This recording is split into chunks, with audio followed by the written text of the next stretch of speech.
राधे राधे दोस्तों। यूएस ने यहां पर बौखलाकर ईरान के एक बहुत ही इंपॉर्टेंट जगह पे हमला कर दिया है। उस जगह का नाम है चाबहार। आप सबने भी चाबहार का नाम कई बार सुर्खियों में सुन रखा होगा, इसलिए क्योंकि यह जगह न केवल ईरान से जुड़ा हुआ है बल्कि यह जगह भारत से भी जुड़ा हुआ है। जितना ज्यादा इंपॉर्टेंट ये ईरान के लिए है, उतना ही इंपॉर्टेंट कहीं ना कहीं यह जगह भारत के लिए भी है। भारत के फ्यूचर के लिए यह जगह बहुत इंपॉर्टेंट है।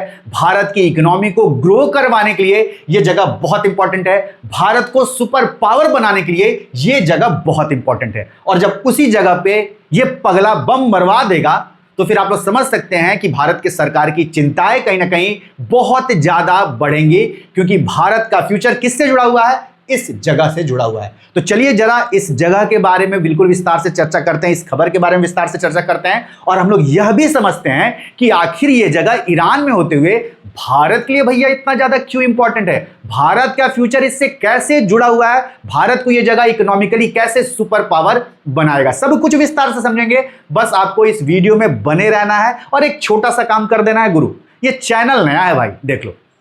अब चैनल को ग्रो कैसे करना है वो आप लोगों के हाथ में, कैसे कर सकते हैं। वीडियो अच्छा लगे तो लाइक करिए, उन दोस्तों के साथ शेयर करिए जो कि ऐसे वीडियोस देखना पसंद करते हैं, कमेंट करिए और चैनल को जरूर सब्सक्राइब करिए। बहरहाल अब वीडियो में आगे बढ़ते हैं। तो इस चेहरे को तो आप सभी लोग पहचानते होंगे बड़ी अच्छे से, क्योंकि आज की तारीख में इस चेहरे पर कहीं ना कहीं हर कोई थूक ही रहा है, क्योंकि यह चेहरा चाचा ट्रंप का है। चाचा Trump United states of America के प्रेसिडेंट हैं। यूएसए जो कि दुनिया का सबसे बड़ा सुपर पावर अपने आप को मानता है, उसका ये पगला प्रेसिडेंट है जिसको कि डिसीजन लेने नहीं आता है। और इसी खराब डिसीजन के तहत इसने क्या किया? ईरान पर हमला कर दिया। अब भाई साहब ईरान पे हमला तो कर दिए, लेकिन ये क्या सोचकर हमला किए थे कि ईरान को हम लोग जल्दी निपटा देंगे। अब ईरान तो इनसे निपटने से रहा, ये युद्ध अपने 15वें दिन पे पहुंच चुका है और इन सब का ये कहना है, इन्हीं सब का, हम लोगों का नहीं, इन सब अभी ये सब अपने मुंह से ये कह रहे हैं कि युद्ध अभी 15-20 दिन, 2-3-4 हफ्ते और चलेगा। मतलब समझिए कि ये युद्ध लंबा चलने वाला है। तो जिस मंशा के साथ इन्होंने युद्ध छेड़ा था वो मंशा सफल हो नहीं पा रहा है। अब युद्ध तो इन्होंने छेड़ दिया है। ईरान क्या कर रहा है? ईरान इनकी बोलती बंद कर दिया है भाई साहब। ईरान इनको अपने हथियारों से भी ठोक रहा है और साथ ही साथ जो स्ट्रेट ऑफ हॉर्मुज है वहां पर ईरान ने भाई साहब अपने नेवी के जरिए, अपने बम गोलों के जरिए उस जगह को कंट्रोल किए हुए। कोई टैंकर, ऑयल टैंकर उधर से आ जा रहा है, ईरान वहां पे बम मार दे रहा है। डर से कोई आ जा नहीं रहा है, जिसको ईरान अलाउड कर रहा है बस वही आ जा रहा है। और इन लोगों को तो ईरान बिल्कुल अलाउड नहीं कर रहा। इन लोगों को नहीं अलाउड कर रहा है, यूएस को और यूरोप के कंट्रीज को बिल्कुल अलाउड नहीं है भाई उस जगह से गुजरना। और वो जगह पूरी दुनिया के लिए बहुत ज्यादा इंपॉर्टेंट है। क्यों? क्योंकि उस जगह से, उस रूट से, जिसको कि स्ट्रेट ऑफ हॉर्मुज बोलते हैं, उस रूट से पूरी दुनिया का 20% क्रूड ऑयल का ट्रेड होता है, गैसेस का ट्रेड होता है भाई साहब। अब उस रूट से ऑयल के ट्रेड हो नहीं पा रहे हैं, नतीजा दुनिया भर में ऑयल के दाम बढ़ रहे हैं, गैसेस के दाम बढ़ रहे हैं, जिससे पूरी दुनिया प्रताड़ित हो रही है, जनता पूरी दुनिया की प्रताड़ित हो रही है। और हर कोई किसको गरिया रहा है? इनको गरिया रहा है भाई साहब। तुम्हारे मूर्खता के चलते ये दाम बढ़ रहे हैं, पूरी दुनिया इनके पीछे हाथ पे धोकर कहीं ना कहीं पड़ना शुरू हो गई है। अब इनको लग रहा है कि भाई साहब ये तो ईरान हमको पेल रहा है, कैसे इसको कंट्रोल किया जाए। तो अब ये लोग क्या कर रहे हैं? ईरान के स्ट्रेटेजिक जगहों को निशाना बना रहे हैं। उन्हीं एक स्ट्रेटेजिक जगह में चाबहार है। जी हाँ, कहां है ये चाबहार? अब देखिए, चाबहार एक ऐसी जगह है जो कि ईरान के लिए बहुत इंपॉर्टेंट है। कैसे? ये डायरेक्ट इंडियन ओशन से जुड़ा हुआ है। एकमात्र ईरान का ऐसा पोर्ट है जो कि सीधा इंडियन ओशन से जुड़ा हुआ है भाई साहब। और इसी जगह पे इन्होंने हमला कर दिया है, चाबहार पे। क्या पोर्ट पर हमला कर दिया है? ना, पोर्ट पे नहीं हमला किया है। खबरों जो खबरें आ रही है उसके मुताबिक ये जो चाबहार है ये बड़ी जगह है, ठीक है। इस चाबहार में एक माउंटेन है, कोह लकी माउंटेन। इसी जगह पे कई सारे मिलिट्री ठिकाने थे। उन मिलिट्री ठिकानों पे खबरें हैं कि इन्होंने बमबारी की है। जो पोर्ट है वो अभी भी एक्टिव है, वो अभी भी काम कर रहा है, ऐसी रिपोर्ट्स आ रही हैं। अब यूएस यहां पर जो इन जगहों पे हमला किया है, इस चाबहार के, इस माउंटेन के मिलिट्री ठिकानों पे, मतलब कहीं ना कहीं यूएस ईरान को यह संदेश दे रहा है कि भाई साहब अभी तो हम मिलिट्री ठिकानों पर हमला किए हैं, अगर तुम युद्ध ना रोके तो हम इस पोर्ट पर भी हमला कर देंगे और फिर तुम्हारे लिए बहुत घाटे का सौदा होगा। और वाकई में जितना घाटा उसको होगा, हमें भी भाई साहब बहुत घाटा होगा, क्योंकि हमने यहां पर हैवी इन्वेस्टमेंट कर रखा है। आगे फ्यूचर में और इन्वेस्टमेंट करेंगे, अगर सब कुछ हमारे हिसाब से सही रहा तो। क्योंकि यह जगह भारत को इकोनॉमिकली बहुत मजबूती देगा, बहुत ज्यादा मजबूत करेगा। कैसे? अब समझिए जरा, यह जगह क्या है? चाबहार। चाबहार है एक फ्री ट्रेड जोन, ठीक है, ये एक फ्री ट्रेड जोन है। अब ये जो फ्री ट्रेड जोन है उसको ईरान ने 1992 में स्टेब्लिश किया। बताया कि भाई साहब ये फ्री ट्रेड जोन है, दुनिया भर की कंपनीज आइए यहां पर इन्वेस्ट करिए। तो फॉरेन इन्वेस्टमेंट को बढ़ावा देने के लिए ईरान ने क्या किया? इस फ्री ट्रेड जोन को स्टेब्लिश किया और यह बोला दुनिया को कि भाई साहब देखिए ये जगह आप सबके लिए बहुत अच्छा रहेगा। कैसे? आपको अंदर नहीं जाना है भाई, ये सीधा आप इंडियन ओशन से यहां पर आ जाइएगा, तो एकदम कोई कैओस नहीं, कोई बाधा नहीं। यहां पर आइए, इस जगह पे इन्वेस्ट करिए, अपनी फैक्ट्रीज लगाइए और फिर यहां से जो सामान है आप दुनिया में बेचिए, और ऊपर से फ्री ट्रेड जोन है तो हम आपको बहुत सारी छूट भी देंगे। समझ रहे हैं ना आप? तो इस कारण से भाई जो दुनिया भर के कंपनीज हैं वो अट्रैक्ट होना शुरू है। हालांकि इन पे यूएस ने भयानक सैंक्शन लगा रखा, जिस कारण से वो इनका जो मसला था वो उस हिसाब से सफल हो नहीं पाया। लेकिन भारत को यह लगा कि भाई ये तो हमारे लिए बहुत इंपॉर्टेंट है। क्यों? भारत के लिए इसलिए इंपॉर्टेंट है क्योंकि देखिए भारत को भी सुपर पावर बनना है, भारत भी दुनिया भर में ट्रेड करना चाहता है। और खासकर बात करें तो भारत के जो पड़ोसी हैं, जैसे कि ये जो सेंट्रल एशियन रीजन है, पाकिस्तान के बाद की बात करें तो ये अफगानिस्तान हो गया, उज्बेकिस्तान हो गया, तुर्कमेनिस्तान हो गया, बाकी जो सेंट्रल एशियन कंट्रीज हो गए, ये सारे जगह पे भारत की कनेक्टिविटी बहुत बेहतर हो जाएगी। कहां से? इस जगह के जरिए कनेक्टिविटी बहुत बेहतर हो जाएगी भाई साहब। और ना केवल सेंट्रल एशियन रीजन बल्कि यूरोपियन देशों में भी भारत की कनेक्टिविटी बहुत अच्छी हो जाएगी। किस लिए?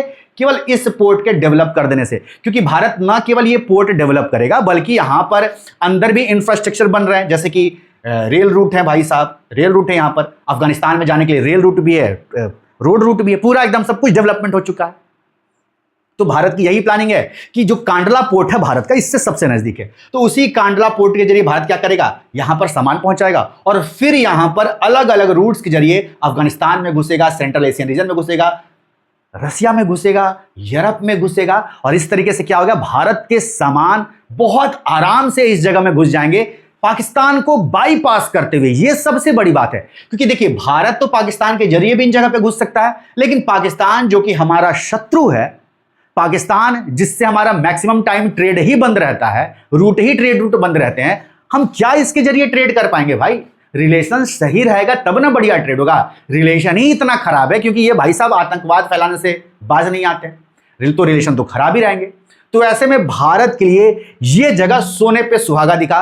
भारत ने यहां पर इन्वेस्टमेंट किया, 2016 में एग्रीमेंट साइन किया, इस जगह को डेवलप करना शुरू किया भाई साहब। 2017 में भारत ने इसी रूट के जरिए अफगानिस्तान को मदद ही भेजी, वहां पर गेहूं वगैरह पहुंचाया। तो भारत के लिए यह रूट बहुत तगड़ा है भारत के फ्यूचर डेवलपमेंट के लिए। तो इसी कारण से ये जो पोर्ट है चाबहार, ये पूरा पोर्ट भारत ने डेवलप किया। एक चीज समझिए, ये जो चाबहार पोर्ट है इसमें दो पोर्ट है, एक कालांतरी पोर्ट है और एक शाहिद बिश्ती पोर्ट है, ठीक है। तो भारत जो डेवलप कर रहा है, इसके एक पोर्ट है जो कि शाहिद बिश्ती नाम है, बस इसी पोर्ट के एक टर्मिनल को भारत यहां पर डेवलप किया, ठीक है। और उसी के जरिए जो है भारत यहां पर अपनी इकोनॉमी को और ज्यादा बढ़ाएगा। तो आई होप आपको यहां से सारा पिक्चर क्लियर हो गया होगा। अब आगे बढ़ते हैं। ये जो चाबहार पोर्ट है, ये एक स्ट्रेटेजिक हब है इंडिया के लिए। क्यों? आधी चीज तो हमने पिछले वाले पिक्चर में समझ ली, कुछ इस पिक्चर में समझ लिए। हमने बोला कि भारत यहां पर सेंट्रल एशियन रीजन में घुसेगा, यूरोप में घुस जाएगा। कैसे? यहां पर पूरी प्लानिंग है एक पूरा रूट डेवलप करने की, और उस रूट का नाम है INSTC, यानी कि international north south transport corridor. ये मल्टीपर्पस ट्रांसपोर्ट कॉरिडोर है। कई सारे रूट्स जो हैं वो यहां पर इस कॉरिडोर के जरिए जुड़े रहेंगे, जहां पर रेल रूट भी है, सी रूट भी है और रोड भी रहेंगे। तो तीनों जरिए से जो है ये रूट पूरा डेवलप होंगे, और इसी रूट के जरिए आपको देखेंगे कि भारत कहां घुसेगा? रसिया में भी घुसेगा, सेंट्रल एशियन कंट्रीज में भी घुसेगा, और भारत यहां से यूरोपियन कंट्रीज में भी यहां पे घुस जाएगा। तो इस तरीके से भारत को ये जो है रूट बहुत ज्यादा फायदा पहुंचाएगा। इसी कारण से ये जो पोर्ट है ये भारत के लिए क्या है? बहुत ज्यादा इंपॉर्टेंट है। अब जरा टाइमलाइन पे जो फोकस करें तो 2003 में भारत सरकार और ईरान के बीच बात हुई कि आप लोग इस पोर्ट को डेवलप करना शुरू करिए, शाहिद बेहिश्ती पोर्ट को, ठीक है। लेकिन बात आगे बढ़ी, बात कुछ जमी नहीं। फिर 2016 में डील साइन हुई यहां पर, वहां से बात आगे बढ़ी। 2016 में हमने जो है उस पोर्ट को डेवलप करना शुरू किया। फिर 2024 में जो है एक 10 साल का हमने एक अग्रीमेंट साइन किया, जिसके तहत भारत इस पोर्ट के डेवलपमेंट के लिए 370 मिलियन यूएस डॉलर देने का वादा किया, जिसमें से खबरें हैं कि भाई साहब लगभग 120 million US dollar already allocate Bharat कर चुका है। ठीक है, बाकी चूंकि यूएस सैंक्शन लगा दिया है और यूएस यह बोला कि ईरान में जो इन्वेस्टमेंट करेगा भाई साहब उस पर भी हैवी सैंक्शन लगेगा, तो 25% और सैंक्शन लग जाएगा भारत पे, ये यूएस का कहना है। लेकिन भारत ने यूएस को छूट दे रखी है, स्पेशल जो है छूट दे रखी है कि तुम जो है अप्रैल तक यहां पे इन्वेस्टमेंट कर सकते हो, अप्रैल 2026 तक। अब उसमें दिन ही कितना रह गया है, तो इस कारण से ये जगह जो है अभी ऊहापोह में पड़ा हुआ है भारत का कि भाई करे क्या, करे कैसे, इतनी जल्दी सब इन्वेस्टमेंट कर कैसे दे, समझ रहे हैं ना। तो अभी सिचुएशन भारत देख रहा है, चूंकि युद्ध भी छिड़ चुका है यहां पर, और इनफैक्ट जो भारत का अभी बजट अनाउंस किया निर्मला सीतारमण ने, जो हमारी यूनियन बजट अनाउंस हुआ, उसमें इस पोर्ट को एक भी पैसा फिलहाल नहीं दिया गया। क्यों? क्योंकि खबरें यह हैं, लोग यह बता रहे हैं कि अभी इसलिए नहीं दिया गया क्योंकि बड़ा केओस मचा इस रीजन में, युद्ध ऑलरेडी छिड़ चुका है, क्या होगा फ्यूचर अभी पता नहीं। तो जब सब कुछ क्लियर हो जाएगा तब हो सकता है कि भारत फिर से एक बजट एलोकेट करे और यहां पर फिर से अपने डेवलपमेंट का काम करना शुरू करे। तो फिलहाल जो भारत का बजट अनाउंस किया गया उसमें यहां पर के लिए कोई पैसा नहीं दिया गया, ये भी आप लोग इस चीज को दिमाग में रखिएगा। तो भारत के लिए पोर्ट क्या है, बहुत ज्यादा इंपॉर्टेंट है। सेंट्रल एशियन कंट्री जो कि लैंड लॉक्ड कंट्री है, यहां पर भारत पाकिस्तान के जरिए ही पहुंच सकता था। ठीक है, एक तो जरिया यह है कि ये जो हिस्सा है पाक ऑक्युपाइड कश्मीर, भारत इस जगह को ही कब्जा कर ले और फिर सीधे यहां से हम लोग एंट्री कर सकते हैं।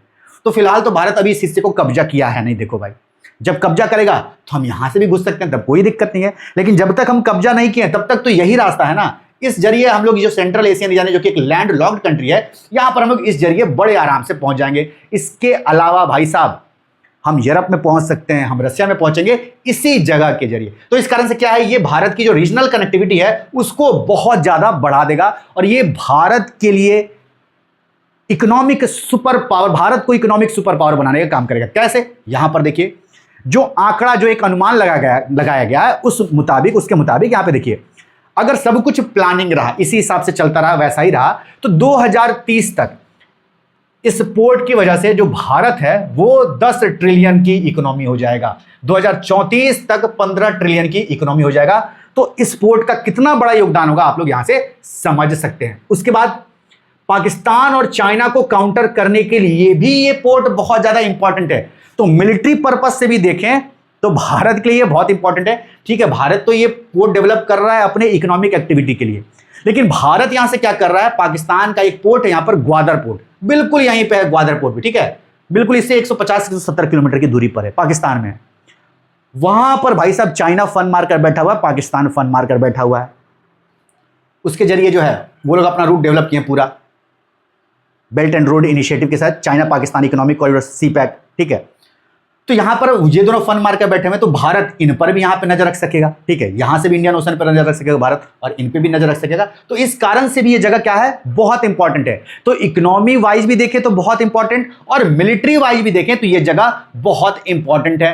INSTC की हमने पहले ही चर्चा कर ली, इंटरनेशनल नॉर्थ साउथ कॉरिडोर। और ये जो इंटरनेशनल नॉर्थ साउथ कॉरिडोर है, हमने पहले ही बता दिया कि तीनों जो रूट है, तीनों रूट से जो है इसकी कनेक्टिविटी बनेगी INSTC के तहत, ये पूरा डेवलप होगा।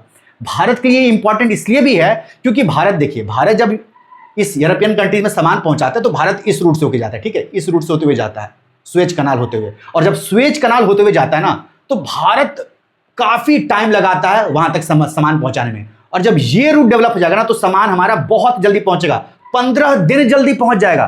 तो सामान हमारा बहुत जल्दी पहुंचेगा, इससे हमारा ट्रेड भी बहुत जल्दी होगा, साथ ही साथ हमारा पैसा कितना ज्यादा बचेगा। आप पूरा एक शिप बुक कर रहे हो, 15 दिन लेट वो शिप पहुंच रहा है, उसमें जो फ्यूल लग रहे हैं, उसकी जो कॉस्टिंग लग रही है, भाड़े लग रहे हैं, वो सब कितने ज्यादा कम हो जाएंगे, बहुत ज्यादा कम हो जाएंगे। तो इस कारण से भी ये जो पोर्ट है ये बहुत ज्यादा इंपॉर्टेंट है। और भारत ने भाई साहब कई सारे देशों को यहां पर इन्वाइट किया कि भाई साहब आप आइए और इस पोर्ट को डेवलप करिए, हमारे साथ जुड़िए, हम लोग मिलकर इस पोर्ट को डेवलप करेंगे और हम लोग INSTC को इतना बृहद बनाएंगे, इतना बड़ा बनाएंगे कि भाई पूरे रीजन में, सेंट्रल एशियन रीजन, हम लोग सब मिलके, सारे कंट्रीज मिलके खूब पैसा छापेंगे। तो इस कारण से भारत का पूरा ये भी प्लानिंग है। तो आई होप यहां से आपको सब कुछ बड़े अच्छे से समझ में आ गया होगा कि ये जगह भारत के लिए क्यों इंपॉर्टेंट है, कैसे भारत को ये जगह एक इकोनॉमिक सुपर पावर बनाकर देगा। बाकी अब चचा साहब तो यहां पे बम फुड़वा ही दिए हैं, बस यही प्रार्थना है, यही आशा करते हैं कि भाई इस पोर्ट पर तुम बम ना फोड़ दो। करने को तो ये पगला कुछ भी कर सकता है, बाकी करना नहीं चाहिए। आप क्या कहते हैं, अपनी राय कमेंट करिए और जियोपॉलिटिक्स से जुड़े, वर्ल्ड से जुड़े, भारत से जुड़े हर इंपॉर्टेंट अपडेट को विस्तार से जानने के लिए यह जो हमारा नया चैनल है शेखर राजपूत अनफिल्टर्ड, इसको जरूर सब्सक्राइब कर दीजिए।